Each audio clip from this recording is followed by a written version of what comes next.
Hello everybody, thank you so much for tuning in. Today I have my very special guest, Connie Solera. She's one of my, not oldest, my longest clients that I've been working with for years. We actually met at a yoga teacher training 7 years ago. And so today we're going to be talking about this idea of purpose-driven entrepreneurship, which I think, Connie, you embody so well. So can you share a little bit about who you are, what you do, and what your business is all about? Sure. Well, my name's Connie Solera, as you know, and I'm an artist and a teacher and a writer, I guess you could say.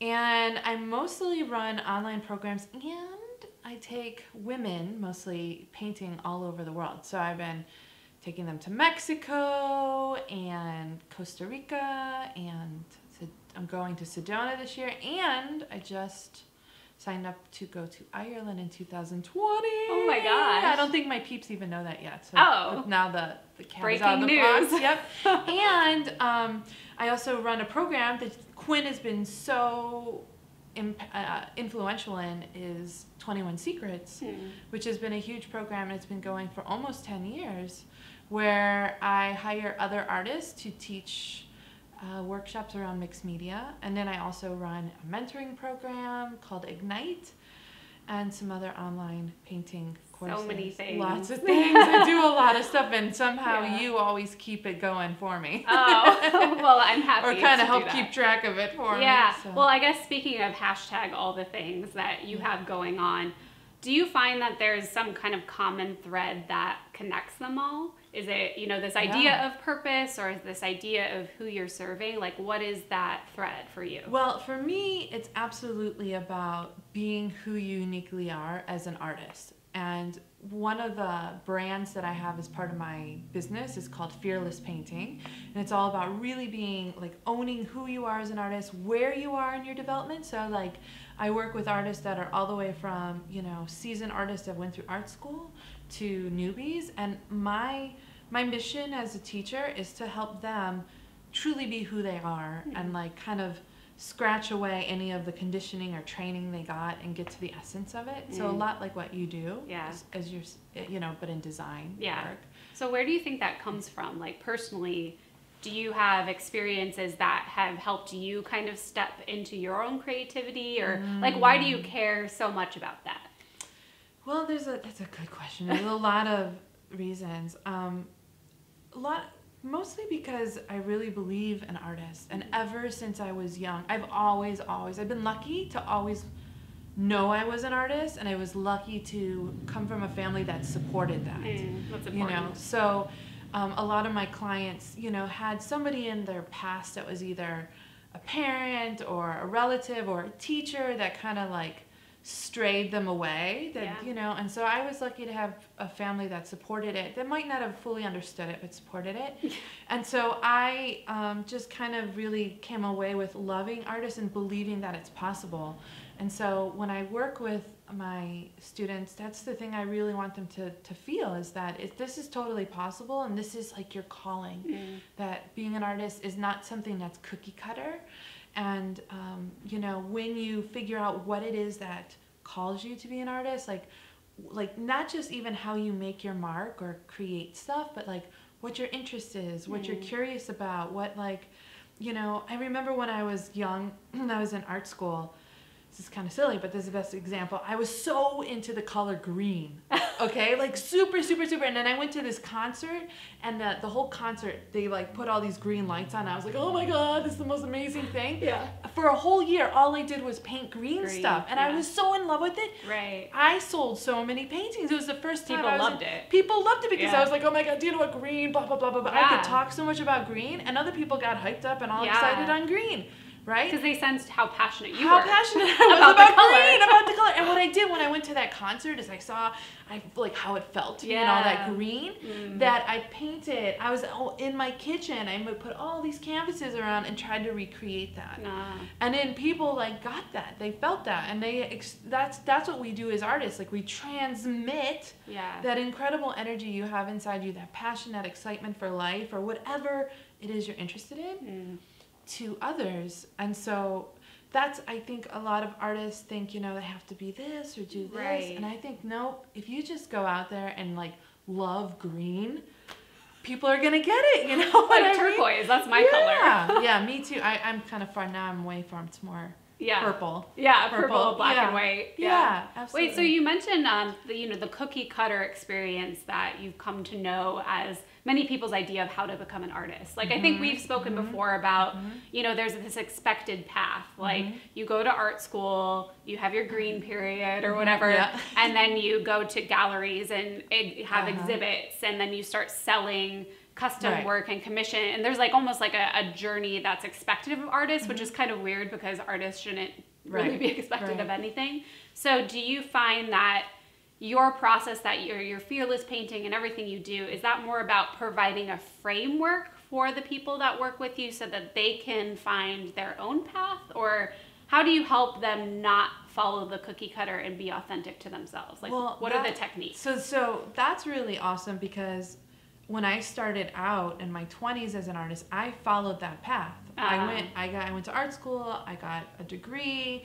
I did, like I used to say on my website, I did everything a good artist should do, right? Yeah. And so I did, you know, I worked in galleries and all this stuff. But the funny thing is I would make a body of artwork that I knew and kind of hoped would be accepted into galleries and be marketable, but I would go into my studio and make tons and tons and tons of artwork that was for me, that I loved, like that it was made me so happy, right? And that stuff, like a couple times have gallery owners come and they would look at it and they're like, they weren't so into it. But the other stuff, because they can market it. And it wasn't until the internet, to be honest, like until I started blogging, until I, you know, long time ago now, you know, that I started to create kind of a little bit of a community online, that I thought, wait a minute. I actually thought, I was like, what would happen if I stopped trying to make stuff that I think is going to sell and just like pour myself into what I love, right?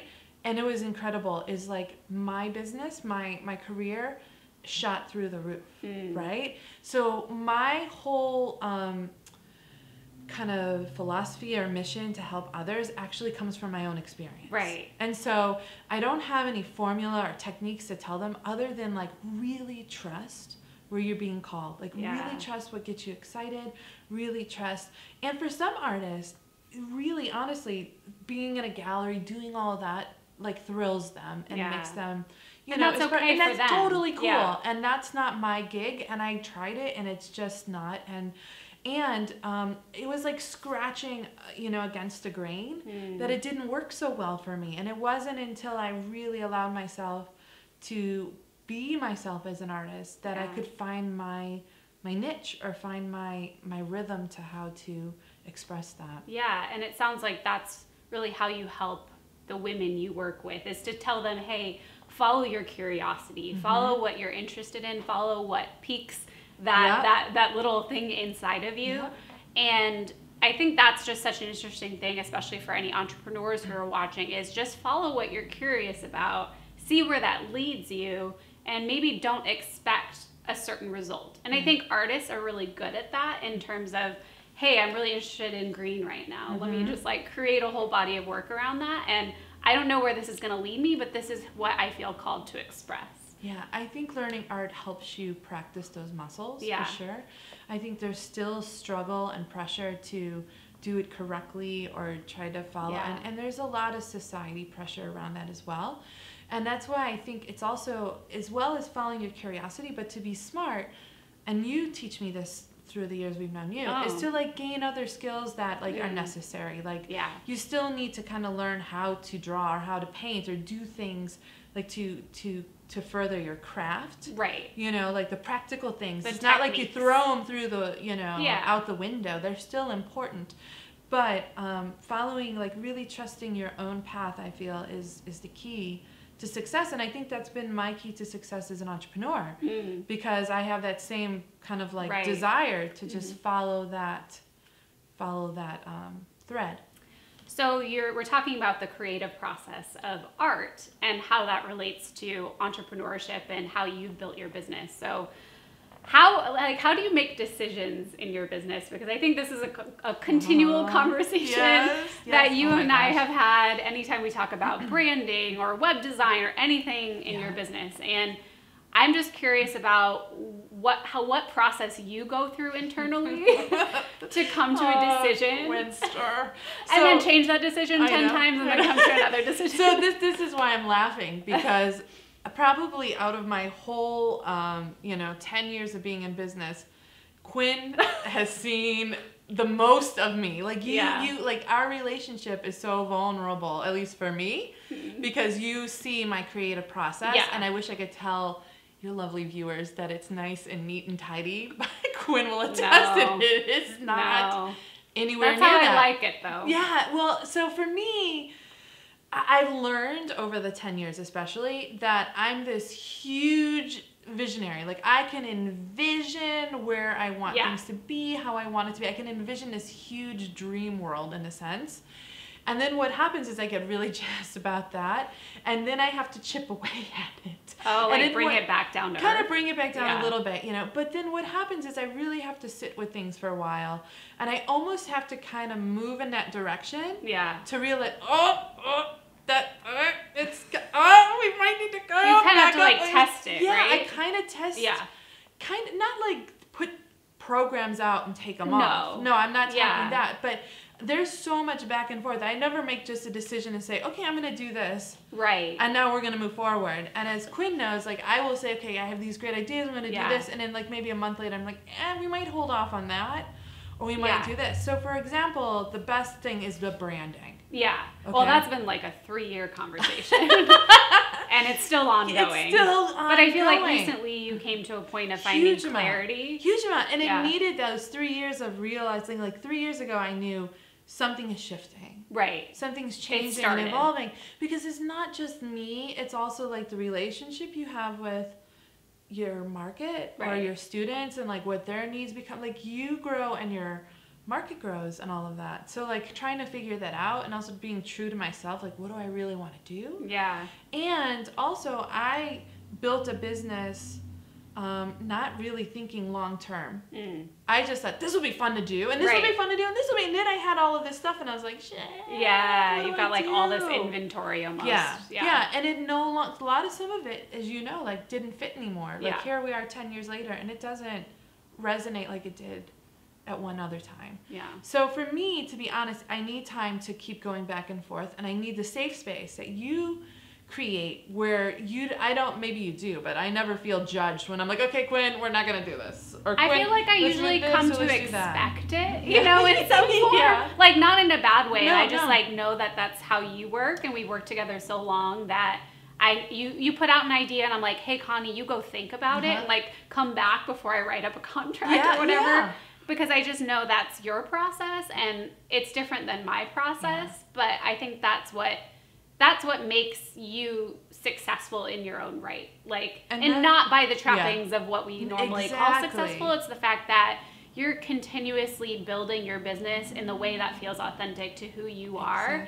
And you don't always know exactly what it's going to be. You know, you're like consistently figuring it out along the path. Yeah. And the one thing too, so, like I was going to say to you, I just lost my train of thought. Oh, no worries. That happens to me all the time. No, so for example, too, I need a lot of space. Yeah. Oh, I know what I was going to talk about. This clarity. So, like, it took me a long time to just get clarity on really what I want to do. And what it took is, like I went on vacation. And a lot of times I have to go, and I saw you do this with your business. I have to go away from my normal environment. Even if it means, like, renting a hotel for just 2 days in Sedona. But, I had to go to Mexico. And as I told you, I told my husband and son, I was like, you see those boats? I'm going to swim past those boats and nobody bother me for the day. I'm just going to lay. And I literally had to float there and let go of everything to just kind of like hear like, do this, don't do that. And it sounds kind of woo-woo, but for me, I really have to like kind of escape to get the full picture. And then also like, one of the things I also believe in that I teach in my training, my mentoring, I mean, is that whole idea of like knowing how your process works. Like you said, you know that's mine. So I will schedule in my schedule, like I will realize there's going to be a breakdown. and there's going to be like probably a few changes. I'm going to schedule my freak out. I do. Yeah. I tell my students. So like anytime something is even more money, like I have to put something in a big program that's costs more and it makes me kind of stretch more, I will schedule in my freak out. I know That's the amazing. day before I'm going to have a freak out, Yeah. then I'm going to be like, oh my God, what am I doing this for, Bob? I'm going to burn it down. And you've heard me tell many times, like, we just got to burn this down. And then I get over it. Like I have the big girl moment and I'm like, okay, you had your freak out. Now we have to go back and get back to business. Yeah. So like that I know is going to happen. Now, and as much as I know that, you know, things are going to like go back and forth until I solidify. And so like the new branding and the new website, we remember we made a big decision, and that's why I told you, I was like, I put money down. Yeah. You know, I'm like, I'm not going back. I think that's like a huge thing. Like I did some similar things recently where I hired people, I committed to a large portion of money that I was putting into my business to build it, and all of a sudden I was able to ramp up and like almost create the clarity that I had been waiting to, because I finally had money on the line and I had a sense of urgency that wasn't there before, which is huge. And you have to give yourself deadlines. Yeah. Like you have to say, okay, make a decision by this day. If I just spent, you know, all the time waffling and didn't say, okay, by this date you have to make a decision, I would never get anything done. And you're right. And then I never know 100% if that's the right way to go, but we go and then we make it work, and then you reassess later. I have kind of an interesting creative question. Since you are an artist, can you like put your finger on how you would describe your creative process both in life and building a business within your artwork? And I'll give you an example. Because for me, my process with everything is like a collage. And I've clearly seen that throughout my life. Because with a collage, and I used to make them all the time, you have to get the foundation down first. And then you get kind of the big pieces and you work those on top of the foundation. And then from there, you add the little like magical details. And then maybe it's gonna all come together, or maybe you're gonna have to wipe it all away and start over, but it's always about the foundation, the big elements, and then the details. And for me, like that's my creative process in an analogy. So I didn't know if you had something like that with art. Like, is it paint? Is it ink? Is it, I don't know. So I think in my own art process, one of the things that I know I'm really, like what I do is I come to a blank page and I slap paint down, right? And that's kind of like that idea of like, I will come up with these big ideas. I come up with, you know, just something, you know, and then what always happens is then I'm always listening to myself. Like when I paint, it's all about like listening, like do this, do that, do this, do that. And I go fearlessly forward until I always hit a point where I get stuck. Yes. Always. It's like an inevitable part of the process. Totally. I always get stuck in a painting. Yeah. Always get stuck when I'm working. Like, and the stuck will be resistance or fear or self-doubt. And what I do in my paintings is I break up the energy. How do you do that? I break up the energy. So like in my paintings, what I always teach is like, I'll take a big, speaking of collage, I'll take a big piece of paper and then or I'll take paint and I'll scribble over something, or I'll scratch. I'll do something to break up that energy, and I do that in my work. Yeah. I do that all the time. I'm like, okay, now I think we need to go in this direction. Right. So I will break up whatever energy it is. This is fascinating. It's totally I feel like if more people, especially entrepreneurs, could know what their creative process looks like in an artistic sense, it would take the sting out of the freakouts. Yes. It would help you know that it's just part of the process, and it would also help you have a strategy like you do to just put something in there to kind of move you to the next phase. And you know what's the best part too is it helps me not feel so crazy. So I had a really good friend. That's a great thing. Yeah, I had a really good friend say to me one day, she's like, Connie, you are a person who loves to build sandcastles. Like, I can build these amazing things, and then I'm like, you know what, that's nice, but, you know, maybe we should do something else. Right. You know? And I want to knock it down and do something else. But I'm still building sandcastles. I'm still using the same stuff. But that's part of my process. And not everybody is like that. Not every artist is like that. So we've been talking about branding and how it's kind of taking you and me and us together 3 years to kind of get to where the decisions you've made recently. And I was just hoping you can kind of share the internal process that you went through, because right now you have a brand name, Dirty Footprint Studio, and you've had that for 10 years. Yeah. And you're working towards moving into the personal brand direction. So can you just share a little bit about that process of, why you're choosing to go with a personal brand, and what are the decisions that kind of backed that up? Oh, that's a good one. Yeah. So when I started Dirty Footprint Studio, I had no intention of it really being what it is now today, and I actually didn't even start online. It started offline as a ceramics studio thing, which is kind of funny. So it didn't start. I forgot about that, actually. Yeah, it didn't start with all this intention and thought behind it. And then, as you know, because when we started to work together, I think I had already been kind of in business for a couple years. Yeah, you just had a blog. I just had a blog, and I was somehow making retreats and stuff with just this blog, which was impressive. Yeah, and so you came in and you kind of make it into something, right? And so at that time, it was just like, okay, what we have here, let's just turn it in. And so by now, I've built something basically for most of that time, just kind of piecemealing it together, like trying things out. Like, does this work and does that not work? Which I think is really important as entrepreneurs. Yeah, that experimentation. Yeah, to figure out where your rhythm is and stuff. And I think a lot of entrepreneurs think they have to have it all figured out at the beginning, and you don't. No, it's like impossible. You don't. Yeah, no. It's impossible, And so I was lucky in the sense that I started out when the internet was more fresh a little bit, you know, to play around, and everybody was playing around. But you see now, people think like they have to have all of this. There has to be like a model they follow. Yeah, but I think it's a little bit of throwing spaghetti on the wall for the first few years. Just trying to figure out, like, did that work? Did that stick? So I went through all of that. And then what's actually happened in the last few years is that I've kind of learned, like, what programs really still speak to me, what I really want to do. And I started to think, instead of like, is this going to work? I started to actually think more long term, like, wow, I've had this going on for a while. I guess it's going to, I want it to stay in my life. Yeah. So another thing that happened is in my own interest, like, I started to really realize I want to make more art and focus a little bit more on my art making and how I present my art to the world, while all of my up until now has been focused on being more of a teacher and teaching. And so I still want to teach, but I really want to create a space where my art can be elevated a bit more. And so it didn't make sense anymore to have Dirty Footprint Studio. Right.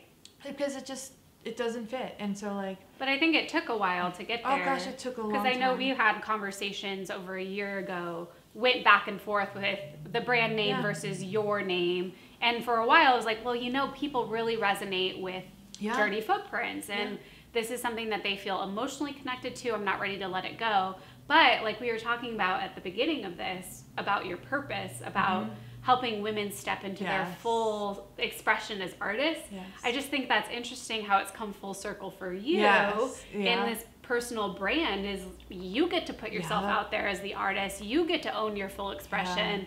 And in doing so, you're also helping other people do that too. Yeah, that's the scariest part. Like, I think that's the whole thing that has kept me, resisting it. Because, do you think? Yeah, I totally think so. I think this year especially is like really started to get my voice even stronger as an artist. It's almost like I couldn't hide behind being the teacher as much, because that call to really make art. And it's also unnerving because I don't want to go to traditional route and do galleries, so I'm not quite sure what it's really going to look like. Right? So I know I want to focus more on the art portion when it comes to my brand, but what exactly that's going to look like is, once again, I feel like it's going to be throwing spaghetti for a while, doing that.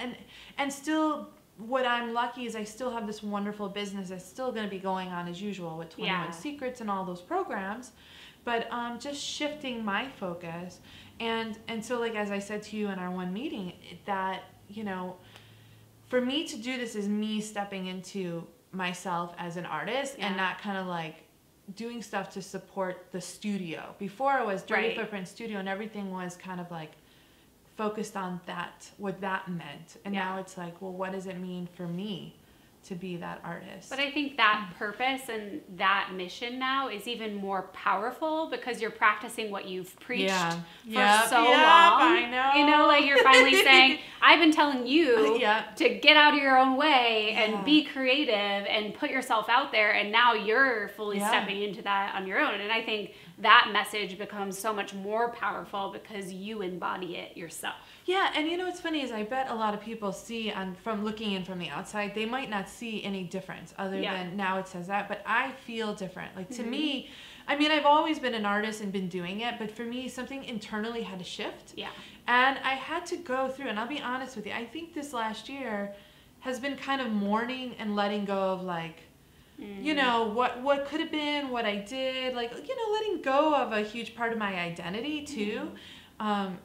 That's been kind of a challenge. And so like, I always kind of want to retract back and be like, oh, you know, this, because it felt comfortable. This feels really uncomfortable. Right, but I think that's powerful, and I think this is a common thread that I've been seeing and thinking about who is a purpose-driven entrepreneur, who isn't, and I think a lot of it comes from this idea of it's like intrinsically, I think that's the word, tied up with who we are. Like our business is a reflection of our values, of what kind of impact we want to make on the world. And we might be figuring that out as we're creating the business. So it's uncomfortable, it's scary, it's downright like just awful sometimes. But I think we keep coming back to this idea of we can make an impact and we can influence people. And that is more important than us being uncomfortable for a little bit. Yeah, absolutely. I also think it's a different season too. And I think I had to realize that. Like, you know, there was that season, now there's this season. And I think entrepreneurs, if they realize when they're going into that there's going to be different shifts, is really important. And to honor those shifts as they come up and not, like in our yoga teacher training, our teacher always said, it's more important how you are with how you are than how you are. You know, you have to be kind to yourself and not break your own heart by judging where you are right now.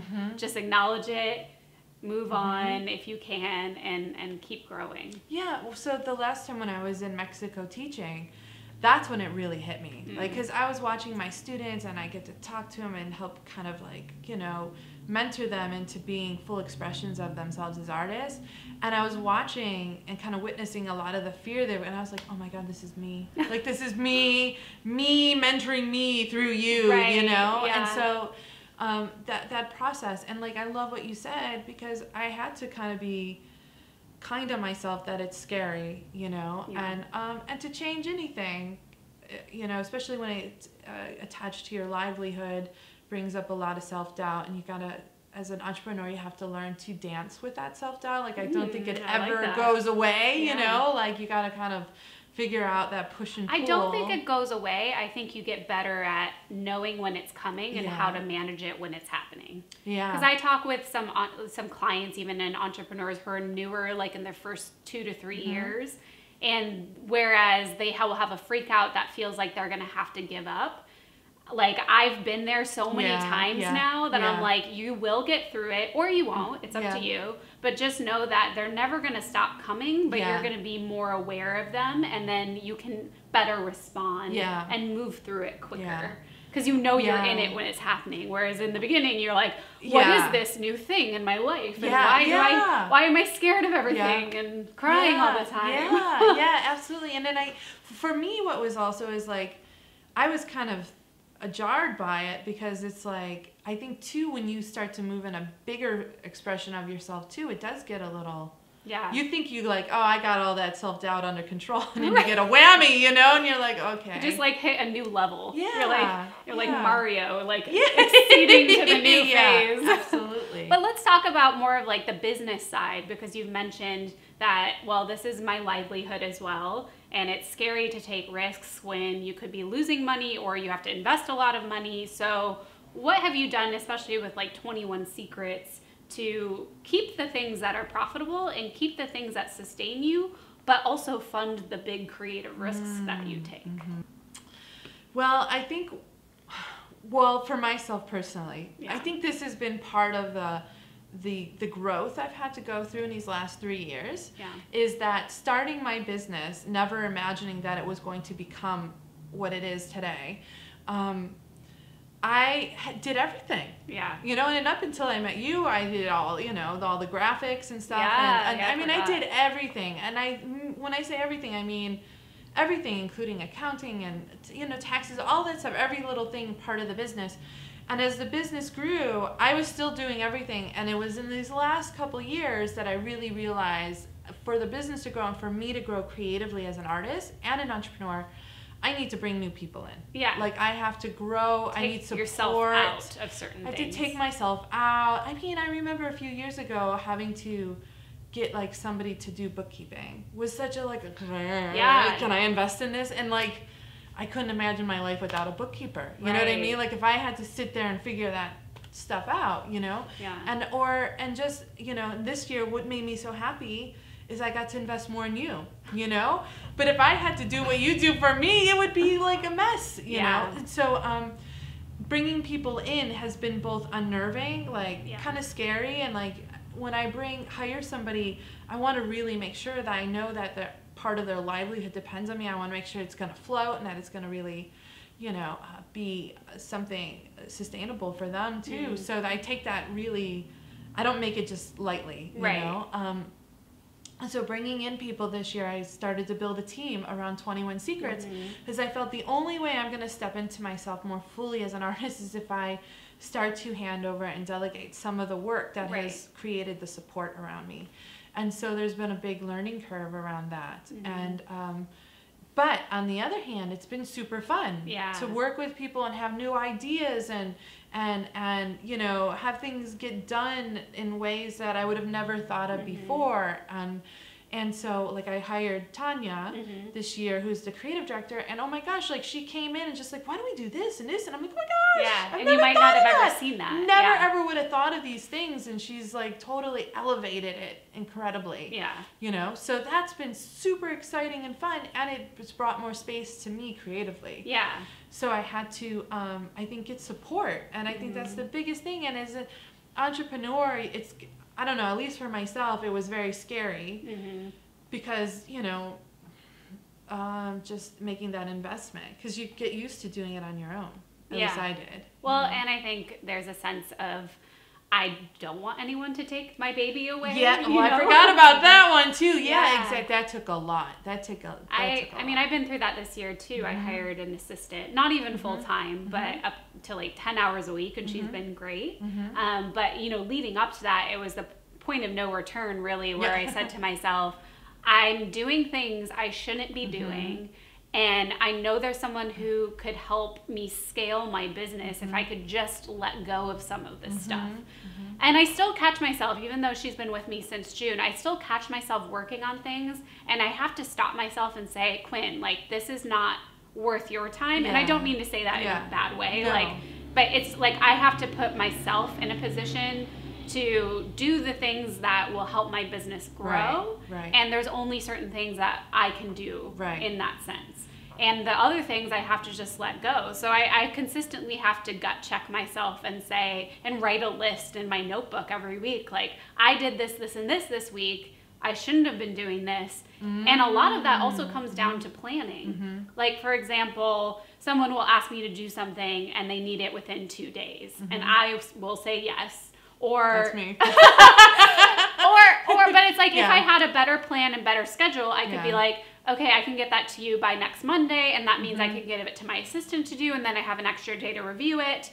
And so it's like planning as well as, but I could just get it done in 15 minutes. You know, it's a little bit of a game of cat and mouse in my own brain of like, who should do it, and should it be me? But you know what's so good? I'm glad you're bringing this up for your folks. But because as an entrepreneur, I think you need to have that where you do everything. You need those years of understanding how the mechanics of your business work. And how you can't. I've had students that are like, oh, I got to get myself an assistant. I'm like, you don't even have a business, and you're thinking of an assistant. And they want all the support, but they don't know anything about their business. And so I think that's really important. But then at the same time, it's such a learning curve. Like you're saying, it's like learning how now I've hired a couple more people, right? Since I hired Tanya. And I remember I was talking to one of them when I was in Mexico, and then like a week later, I was like, oh shoot, I forgot to tell the other ones. Like, I'm like, now I have to learn, I have to communicate with more people. So I'm learning as well. Yeah. And I think that's, to me, it's kind of the fun part. Yeah. Like, now it's like really fun, where before it was just me just carrying everything. Right. You know, so yeah, that's a huge... I think for me too, it's, and I know you like this about me, but you say it's not your way of doing things. Like, I love processes and organization, and I love them so much because they allow me to be creative and allow me to step back and look at the big picture, which when I'm too far in the minutia and the details, like, I just get lost in them, because I can do those all day. Like, I love it. But I know that that's not where I can best serve my business. So I've had to really focus on building out processes in my project management tool, which now you use as well, and getting it so it's almost a template that I can follow every single time. It doesn't mean I'm not creative. It doesn't mean that every single client is the same. It just means that I don't have to have as much guesswork of like what comes next. And I also can start to look at where I can plug in my assistant. I can hire a developer. I can do all these different things to build support. And that will allow me to be kind of the CEO. Yes. That's what you taught me. And I mean, using asana has been life-changing. It's taken me kind of a year to like it's a fall lot of in work. love with it. But now I like to even use it for my personal life. Yeah. You know, I like to put the little sections. Do you assign your husband tasks? No, I do. Oh gosh, that would not go well. But it didn't go well, but it went well for me. Yeah, I love it. No, but I totally I put everything on there, and I love to get the little. Every morning I look at my little phone. And have all the notifications and know. But I think this is huge, and I think a lot of entrepreneurs just say, "Oh, I'll figure it out along the way. I'm good at this. I know how to run my business." But I just see so many people get in their own way because they don't know what comes next. They don't plan ahead.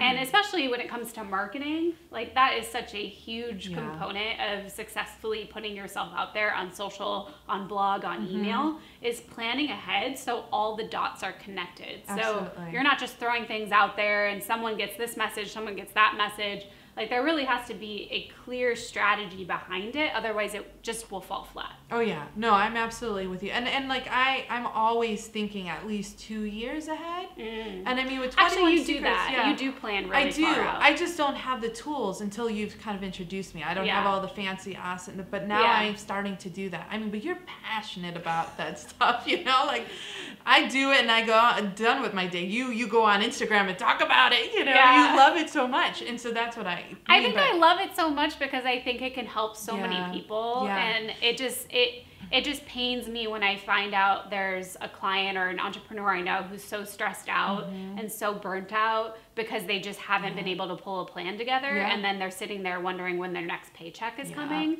I'm like, I mean, that's part of the lesson that you have to learn along the journey anyway, but I just know that there's some very simple things people can do to kind of get through that. Absolutely. And I work with mostly artists, and there's always so much resistance. Like, artists will come and tell me, I'm not organized. And I'm like, well...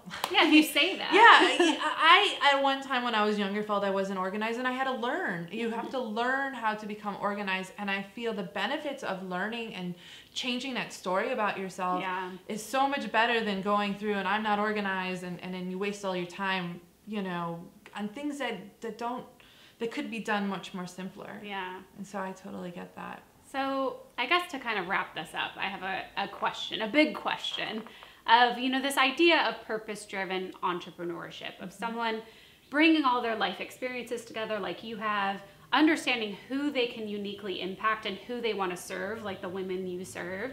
You know, is there any kind of insight or tip or action step that you would kind of give to this person if they were sitting here with us, of like how they can build more purpose into their business? I know it was a big question. That's a big question. But okay, so there's maybe like not just one. Can I touch a couple? Oh, yeah.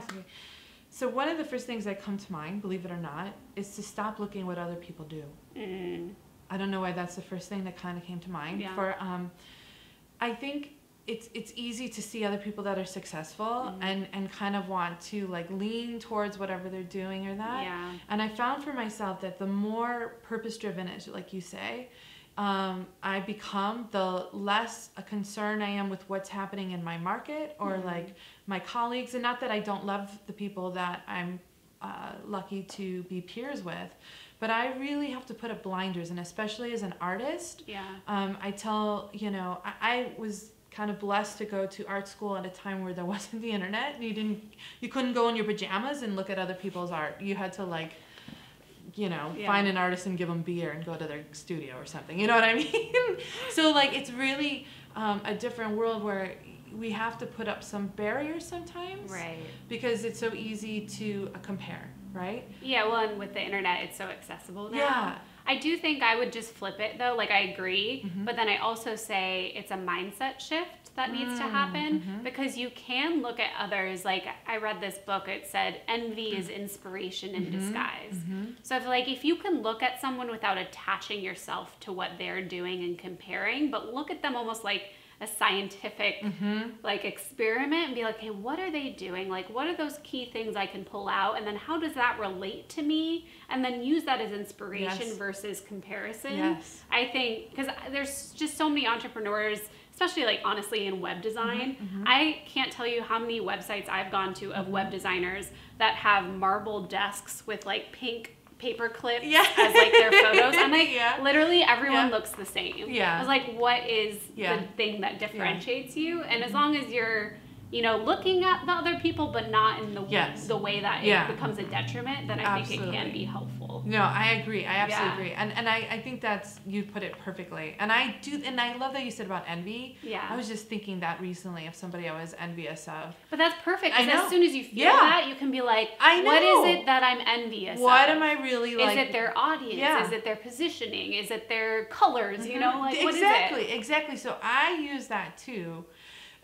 As a way of like guidance as well. But I guess what I don't do is like oversaturate myself. And I guess I'm thinking a lot of my students sometimes, especially when it comes to art, oversaturate themselves, and then they're lost because they're just taking everything else in.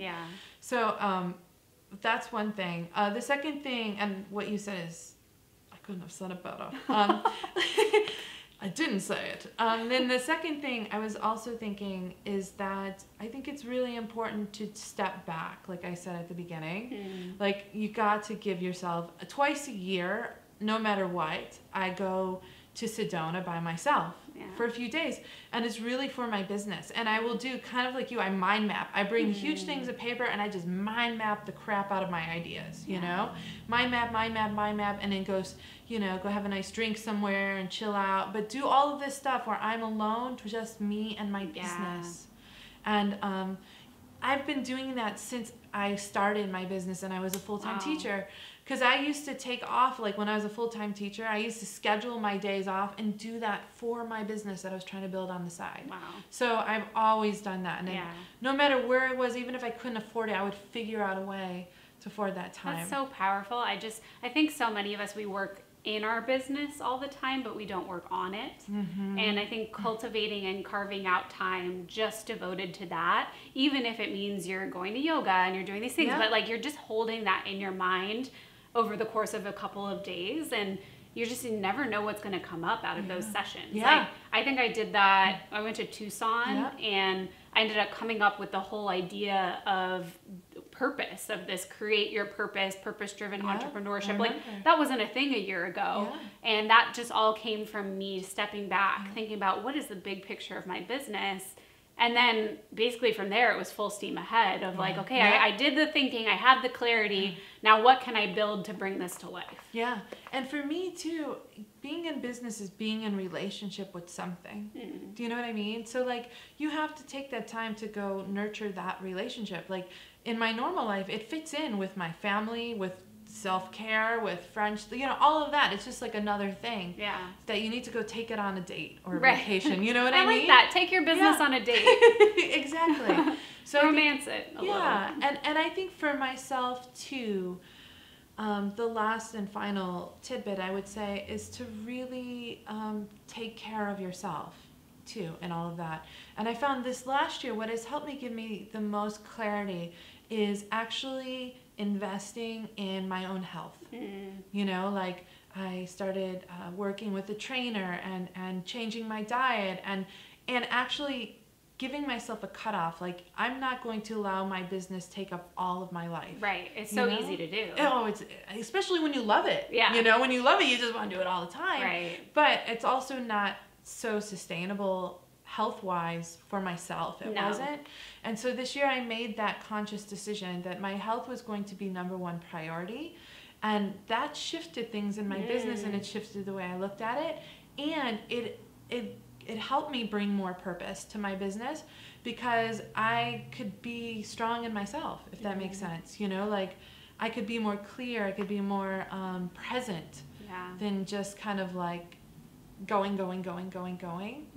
And I don't know how to explain it that much, but I feel that gave the most purpose to my business by shifting the way I handle myself. No, I wholeheartedly agree. Yeah. Mainly because that's exactly the reason I started my business, was because I was so bad at that. Yeah. Like, I was working in LA, I burnt out so badly that I ended up in the hospital because I never took the time to take care of myself or ask myself the big questions of, what is my purpose? You know, what kind of impact do I want to make? How do I want to make that impact? Like, I just never even thought about it. And so that's been the core motivating factor of why I started my business in the first place. So it's a constant check and balance, though, of like, you know, even recently I was so busy launching my website that I had to intentionally not go to yoga. I had to intentionally like do some things I wouldn't normally do, but it was because I had a specific purpose I needed to fulfill. Right. So like in that sense, I hustled with intention, whereas 7 years ago I hustled with like desperation. Yeah, it was desperation and ignorance. Yeah. And so I think that especially with purpose-driven entrepreneurs, of people who want to bring their experiences to life through their business to impact people, like you are the vehicle for that. And if you're not taking care of yourself in physically, mentally, in all ways, then you can't be the best expression of that purpose. That has been the biggest lesson I learned of 10 years of being in business for myself. And it took me 10 years to finally like really look at it and go, this is not going to last another 10 years if I don't, you know, step it up. Like, and I felt this year was the biggest step up like in my business. But all I was stepping up was my self-care, you know, and it really impacted everything. Everywhere. Yeah, it totally did. And so I think those three things is like kind of just maybe like the first part, like kind of build a cocoon for yourself, not always taking in stuff. But if you do, listen to Quinn's fabulous do it with intention. Wisdom, do it with intention, and be aware, like not self-judging, like you said, like if you feel jealous or you feel envy, that's usually pointing you somewhere. I always feel like those feelings, those emotions as an entrepreneur, they're just little clues. You know, they're clues that point us towards growth, as long as we know how to approach them that way. If we approach them with, you know, imploding in on ourselves and judging, then they won't help us go anywhere but down. So. Yeah, I think too, just, I know we're kind of going over It's okay. is that I think with that part too, what I was trying to also say is that sometimes when we're just starting, we see other people that are successful and we kind of want to copy that. And I think that's where you can get caught in the loop. And for myself, like what I tell my mentees a lot of times is like, I know you're going to go out there and kind of copy like what, you know, I'm training you. So you're going to kind of take that, but take it with like a grain of salt, you know, take, like you said, like the essence of what you like about, like maybe they host retreats. So like, but you don't have to do it like the other people because it will never come across as authentic. Right. You know? And so when I think you get obsessed with other way, or not obsessed, but thinking that's the right way, you know? And then the second one was really like taking time away. Isn't it funny? It's like take time away and have a relationship with your business. Yeah. And then the third one is have a relationship with yourself and forget the business. So, but it's all connected. Welcome to being an entrepreneur. Yeah, welcome. It's nothing but like back and forth. Yeah. So. But that's what makes it fulfilling, I feel like. Well, I think we should wrap up here because otherwise we will talk all day. Maybe we'll come back with the Quinn and Connie show at some point. Yeah, I'm all for it. But let me think about it for a year. Yeah, and then change your mind 10 times.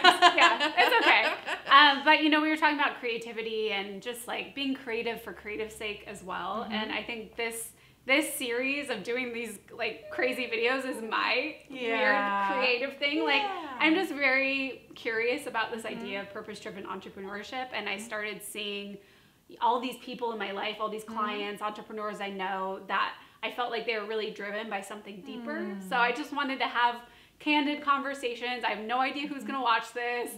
I think we'll watch it because we love each other. Yeah. But I just want to thank you for being here, and for anyone who's watching, I hope you got some good tidbits and good gems from Connie here. Well, thank you. And I just want to say that I absolutely love working with you, Quinn. You have been the wonderful, like, big force in my business. I could never do it without you. Thanks. And this year has been so great because I've had this dream for so long. And I always used to say to Quinn, I wish you could be on my payroll. Like, I wish you were just my in-house design gal, and like for nobody else but me. Yeah. But she will never live up. She's always going to do her own thing like this. No, I'm unemployable, remember? Yeah, exactly. But I just want to say, you're the real deal.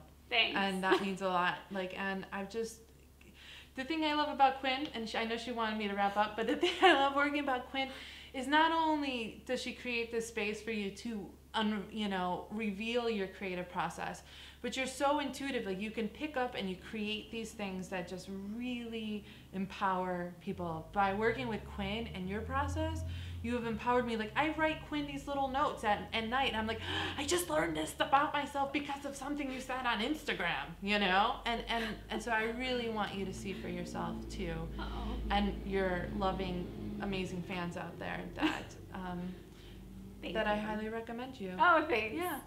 Testimonial, everyone. That was unsolicited. Exactly. Unsolicited. And come back for Connie and Quinn's next episode. Well, thank you. Thanks, Quinn. All right. Thanks, everyone. Bye. I just like doing that. The field of power. Yeah.